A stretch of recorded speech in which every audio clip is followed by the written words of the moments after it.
Nesta aula nós vamos ver a estrutura dos metais, como é formada a ligação metálica e as propriedades dos metais. No estado sólido, os átomos dos metais se agrupam de forma geometricamente ordenada, dando origem aos reticulados cristalinos. Os reticulados mais comuns são o cúbico de corpo centrado, o cúbico de faces centradas e o hexagonal compacto.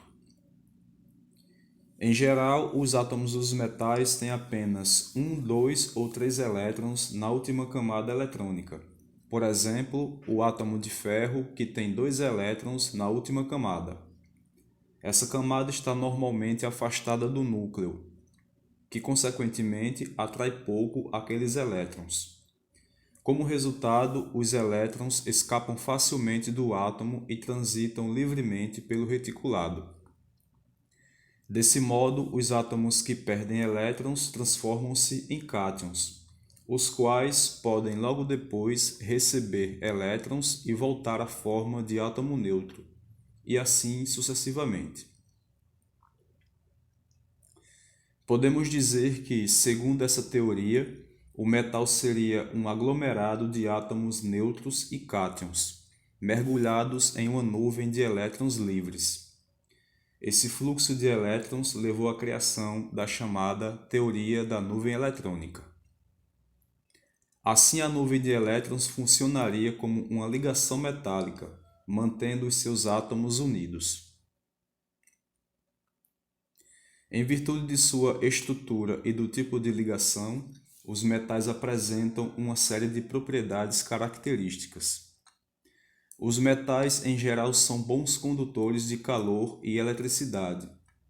Isso é devido aos elétrons livres que existem na ligação metálica, que permitem um trânsito rápido de calor e eletricidade através do metal. A condução do calor é importante, por exemplo, no aquecimento de panelas domésticas e caldeiras industriais. Os metais em geral fundem e fervem a temperaturas elevadas. Isso acontece porque a ligação metálica é muito forte e segura os átomos unidos com muita intensidade. E por ter estruturas compactas, os metais são em geral muito densos. A maleabilidade é a propriedade que os metais apresentam de se deixarem reduzir a chapas e lâminas bastante finas.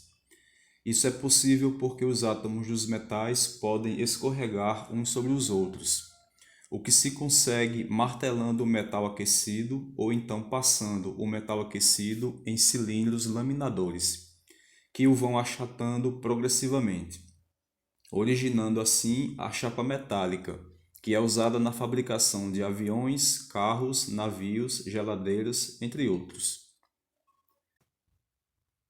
A ductibilidade é a propriedade que os metais apresentam de se deixarem transformar em fios, o que se consegue puxando o metal aquecido através de furos cada vez menores.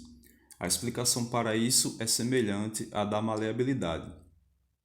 O ouro é o metal mais maleável e dúctil que se conhece, sendo possível obter lâminas com espessura de 0,0001 milímetro. Ou com 1 grama de ouro é possível obter um fio finíssimo com cerca de 2 km de comprimento.